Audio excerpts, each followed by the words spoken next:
کچھ دروازے نہیں کھلے کیونکہ یہ آپ کے لیے نہیں تھے، کچھ لوگ چلے گئے کیونکہ وہ آپ کے لیے ایک صفحہ تھے، پوری کتاب نہیں۔ کچھ خواہشات پوری نہیں ہوتی کیونکہ ان کے لیے یہ وقت مناسب نہیں ہے۔ کچھ کہانیاں ختم ہو گئیں اس لیے کہ آپ کی کہانی ابھی شروع ہی نہیں ہوئی۔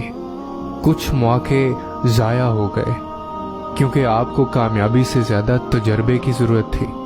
کچھ درد طویل ہوتے ہیں کیونکہ اس کے بعد آنے والی خوشی ان سے زیادہ لمبی ہوتی ہے۔ اور پھر ہم اللہ سے سوال کرتے ہیں کہ یا اللہ یہ چیز ہی کیوں، میں ہی کیوں؟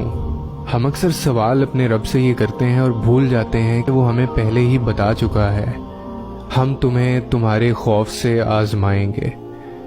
ہم پھر بھی کہتے ہیں کہ میں ہی کیوں؟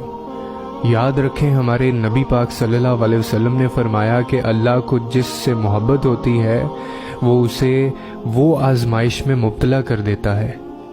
ہم سمجھتے ہیں کہ دنیا آرام کی جگہ ہے، لیکن اللہ پاک ہمیں پہلے ہی خبردار کر چکے ہیں۔ تمہیں کیا لگتا ہے کہ وہ تمہیں آزمائے گا نہیں اور تم آزمائے نہ جاؤ گے؟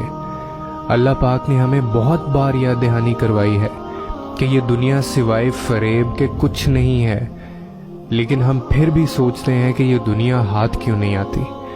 تمہاری چاہتیں بس بہانہ بنتی ہیں تمہیں اللہ کی چاہت تک لے جانے کا، اور میں جانتا ہوں کہ یہ وقت آزمائش کا ہے۔ تمہاری آنکھیں راتوں کو گیلی ہوں گی، دل 1000 بار ٹوٹے گا، صبر آزمایا جائے گا، امتحان میں ڈالا جائے گا، لیکن یہ وقت بھی گزر جائے گا۔ ہر مشکل کے ساتھ آسانی ہے، تو یہ مشکل تھوڑی ہی باقی رہنے والی ہے۔ پیارے دنوں کا انتظار بس ختم ہونے والا ہے، جہاں اللہ ہوگا تمہارے ساتھ اور صرف تم ہوگے۔ اور رہی بات لوگوں کی، اپنی ذات کے علاوہ نہ ہر انسان دوسرا ہوتا ہے، اور دوسرے تو پھر دوسرے ہوتے ہیں۔